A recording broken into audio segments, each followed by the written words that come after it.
Imagine being one of the richest men in your country, owning skyscrapers, luxury cars, and private jets.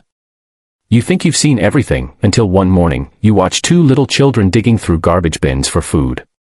You're about to turn away, until you realize, they're not scavenging for themselves. They're doing it, to save their dying mother. Stay with me till the end, because what this billionaire does next, will restore your faith in humanity. Gabriel Knight was a name everyone knew. A self-made billionaire, known for his intelligence, ruthlessness, and perfection. To the world, he was unstoppable, a man who conquered industries, crushed competition, and built an empire that touched every corner of the economy. But behind the suits and headlines was a man who hadn't felt anything in years. His heart had grown cold after his wife's death 5 years earlier. Success had replaced emotion, business had replaced family, and the world had become nothing but numbers and profit margins. That morning, Gabriel's black Mercedes glided through the poor district of East Haven, a route he rarely took. His driver had suggested a shortcut to the airport. The billionaire stared out the tinted window, barely paying attention. Until he saw them. Two kids, maybe 8 and 10 years old, kneeling beside a garbage pile. The boy held a broken stick, poking through plastic bags, while the little girl carefully picked out empty cans and bottles, placing them into a torn rice sack.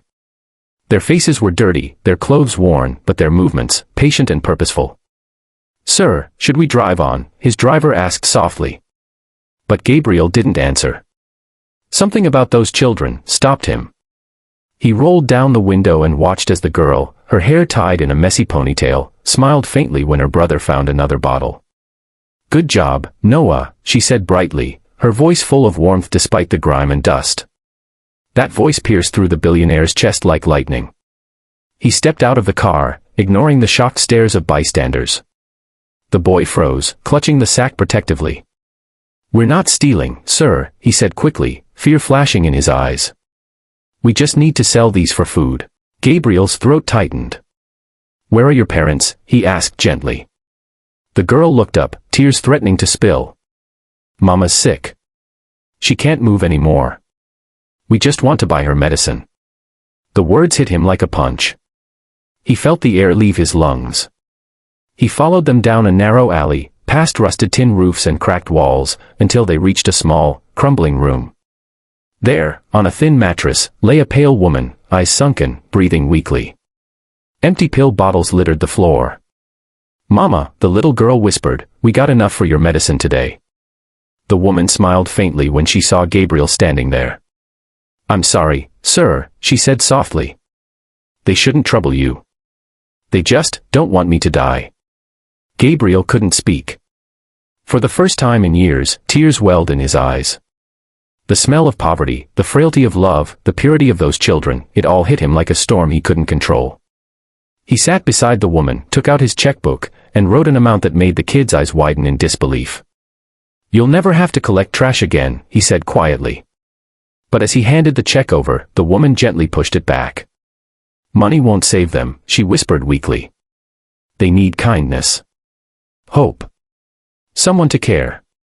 And in that moment, Gabriel realized something profound. He had spent his life building skyscrapers, but he had never built anything human. That night, he couldn't sleep. The sound of those kids' laughter haunted him.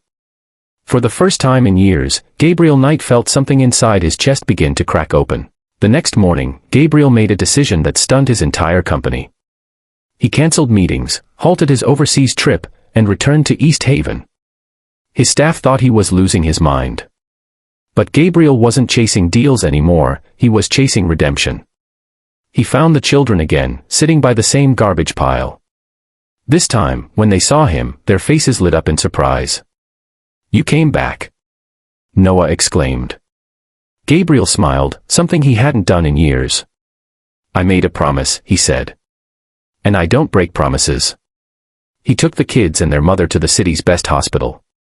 He paid for her surgery, medication, and arranged a nurse. Then, he bought a small house nearby, a real home, with running water and a soft bed. But he didn't stop there. Gabriel started a foundation called the Hope Project, dedicated to helping families living in poverty. He hired parents, gave scholarships to children, and built shelters in places where no one else dared to look. Every day, he visited the kids. He read them stories, helped them study, and laughed like he hadn't in decades. The little girl, Lila, once asked him, "Why are you so kind to us?" Gabriel looked at her, tears glimmering. "Because once upon a time, I forgot what it meant to care. You and your brother reminded me." Months later, as the mother recovered, she joined Gabriel's foundation as a counselor, helping other struggling families. News outlets soon picked up the story, the billionaire who found his humanity.